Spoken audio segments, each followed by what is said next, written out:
BRS కూడా భారీగా కాంగ్రెస్ పార్టీకి షాక్ ఇచ్చింది. అనుకోని విధంగా కూడా అంటే చాలా వరకు ఎగ్జిట్ పోల్స్ కాంగ్రెస్ పార్టీకి మెజార్టీ చూపించినప్పటికీ బీఆర్ఎస్ పార్టీ కూడా అంతే వేగంగా దూసుకెళ్ళింది. సో మూడుచింతలపల్లిలో కూడా ఆ గజ్జెల నాగేష్ గారి ఆధ్వర్యంలో దాదాపుగా ఆ అనుకున్నన్ని విధంగా కార్పొరేషన్లు సాధించడం అనేది జరిగింది. సో ప్రస్తుతం మనతో పాటు ఫోన్ ఇన్ లో నాగేష్ గారు ఉన్నారు. నాగేష్ గారు నమస్తే అండి. నమస్కారం అండి. సో కంగ్రాచులేషన్స్ అండి, మీ ఇన్ఛార్జ్ గా మీకు అప్పగించినటువంటి బాధ్యతని సక్సెస్ఫుల్ గా నెరవేర్చారనుకుంటున్నారా? అవునండి, థ్యాంక్ యూ. సో మొత్తానికి అంటే కాంగ్రెస్ స్టార్టింగ్ నుంచి అక్కడ గట్టి పోటీ ఇచ్చినప్పటికీ బీఆర్ఎస్ పార్టీ కోసం చాలా వరకు కీ రోల్ ప్లే చేశారు. సో మొత్తానికి ఎన్ని గెలిచింది సార్ అక్కడ? మీరు ఎన్ని అనుకున్నారు, ఎన్ని గెలిచింది?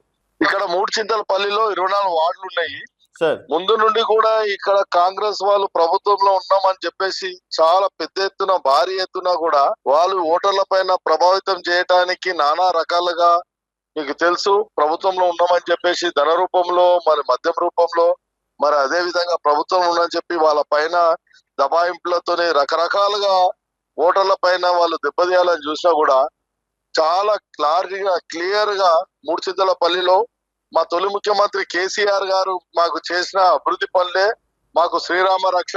మేము ఎక్కడ చూసినా మూడుచింతలపల్లిలో ఏ కోనకి వెళ్ళినా ఎక్కడ చివరికి వెళ్ళినా కూడా సీసీ రోడ్లతోని మరి అదే విధంగా మంచి నీరు తాగునీరు ఇవ్వటము సాగునీరు ఇవ్వటము ప్రతి ఓటర్ కి ఇక్కడ కూడా వాళ్ళు ఉన్నప్పుడు ఇక్కడ కళ్యాణ లక్ష్మి మరి పెన్షన్లు ఇవన్నీ కూడా ప్రజల లోపల బాగా వచ్చినందుకు వాలంటరీగా స్వచ్ఛంగానే ప్రజలు ఎక్కడ మేము ప్రచారంలో వెళ్ళినప్పుడు కూడా తప్పకుండా మేము కేసీఆర్ గారికే ఓటేస్తాం, కేసీఆర్ పరిపాలనే బాగుంది, ఈ రేవంత్ ప్రభుత్వం వచ్చిన తర్వాత అంతా అబ్బబ్బబ్బ దెబ్బ అని రకరకాలుగా చెప్పారు. ఏమి లేదు ఈ ప్రభుత్వంలో, కేవలం మాటలే అని చేతల రూపంలో ఏం లేదని చెప్పేసి మరి రేవంత్ రెడ్డి ప్రభుత్వం పైన నిరసన తెలపటం, రేవంత్ రెడ్డి ప్రభుత్వం పైన వ్యతిరేకత చెప్పటం జరిగింది. కానీ ఒక్కటి నిజం, ఏది ఏమైనా కూడా ఎంత ప్రభావితం చేసినా మేము అసలు భారీ ఎత్తున పెద్ద ఎత్తున కూడా మెజారిటీతోని కూడా ఈ కైవసం చేసుకుంటామని ముందే చెప్పడం జరిగింది. కానీ వాళ్ళు రాత్రి మనం చెప్పినట్లు మా వర్కింగ్ ప్రెసిడెంట్ కేటీఆర్ గారు చెప్పినట్లు మీకు అందరికీ తెలుసు, ప్రెస్ నోట్ కూడా ఇవ్వడం జరిగింది. అన్ని రకాలుగా రాత్రి కోట్ల రూపాయలు స్పెషల్ గా ఈ యొక్క మున్సిపాలిటీ ఎన్నికల్లో జరుగుతున్న దానికి వాళ్ళు రావటం డంపింగ్లు చేయటం జరిగింది. అయినా ప్రజలందరూ కూడా దేనికి లొంగకుండా ఎలాంటి వీటికి లొంగకుండా తప్పకుండా కేసీఆర్ గారికి మేము ఓటేయాలని చెప్పి స్వచ్ఛందంగా కేసీఆర్ గారికి పూర్తిగా మెజారిటీగా మరి దాదాపు 14 వార్డులు కూడా మేమే ఇక్కడ గెలుచుకోవటం జరిగింది. బీఆర్ఎస్ పార్టీ ఇప్పుడు తప్పకుండా మూడుచింతలపల్లిలో కూడా తప్పకుండా మేము ఇక్కడ చైర్మన్ గా మేమే ఇక్కడ తప్పకుండా మేము ఇక్కడ గులాబీ జెండాను ఎగురవేసుకున్నాము. తప్పకుండా మిగతా వీటి కంటే మాది అన్నిటికంటే ముందంజలో ఉన్న సంగతి మీకు అందరికీ కూడా ఈ 14 సీట్లు రావటం వల్ల ప్రజలందరూ కూడా మా వైపే ఉన్నారు, కేసీఆర్ వైపే ఉన్నారు అని చెప్పడం తీర్పేయడం జరిగింది. సో మొత్తానికి 28 స్థానాలకి 14 గెలిచారా అండి? 24 స్థానాలకు ఇక్కడ 14 మేము గెలవడం జరిగింది. చైర్మన్ స్థానాన్ని మూడుచింతలపల్లిలో కైవసం చేసుకున్నారు. 100% గులాబీ జెండాను రెపరెపలు ఆడించుకున్నాము.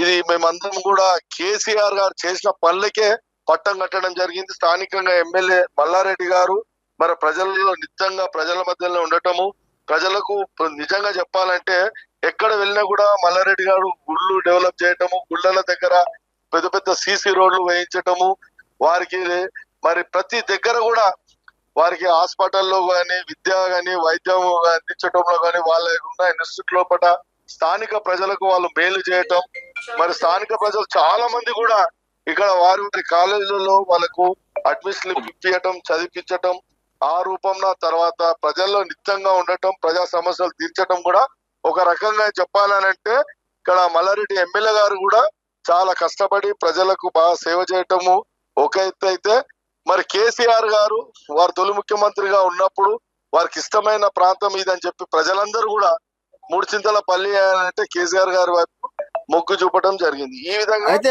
అంటే స్టార్టింగ్ లో కూడా మల్లారెడ్డి ఇలాకాలో కొన్ని గొడవలు కూడా జరిగినట్టు కూడా మనం సోషల్ మీడియాలో చూసినాం. అవును. సో అయినప్పటికీ మూడుచింతలపల్లిలో బీఆర్ఎస్ పార్టీ జెండా ఎగరేయడాన్ని మాత్రం చాలా హ్యాపీగా ఫీల్ అవుతున్నారు. తప్పకుండా కాంగ్రెస్ పార్టీ అంటేనే దౌర్జన్యం, ఎక్కడ వెళ్ళినా ఎక్కడైనా వాళ్ళు ప్రభుత్వంలో ఉన్నారని చెప్పి దౌర్జన్యంగా చేయటమో వాళ్ళ ఏకైక లక్ష్యంగా ఎవరి పైన ఓటర్ల ప్రభావితం చేయాలి అని చెప్పేసి బలంతో ధనంతో చూశారు. కానీ ప్రజలైనా కూడా తెలివైన ప్రజలు ఇక్కడ మూడుచింతలపల్లిలో ఉన్న మున్సిపాలిటీలో ఉన్న ప్రజలందరూ కూడా చాలా బ్రహ్మాండంగా మాకు గెలిపించుకోవటం జరిగింది.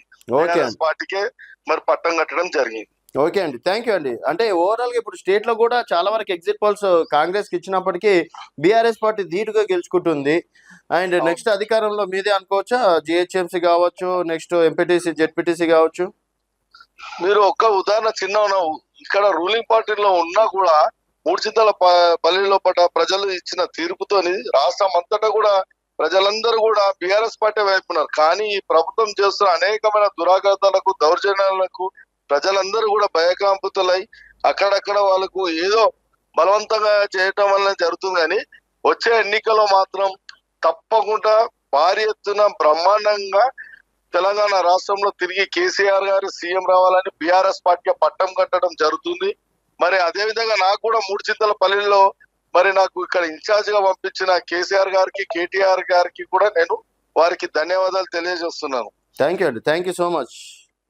థ్యాంక్ యూ అన్న. సో మొత్తానికి మూడుచింతలపల్లి కూడా స్టార్టింగ్ నుంచి అంటే కేసీఆర్ గారు ఏదో కార్యక్రమాలు అప్పట్లో పెట్టడం, తర్వాత కొన్ని కార్యక్రమాలకి కూడా పైలట్ ప్రాజెక్ట్ గా మూడుచింతలపల్లి నుంచే స్టార్ట్ చేశారు. అక్కడ బీఆర్ఎస్ జెండా ఎగరడాన్ని మాత్రం కార్యకర్తలు హ్యాపీగా ఫీల్ అవుతున్నారని చెప్పేసి గజ్జల నాగేష్ గారు చెప్తున్నటువంటి మాట.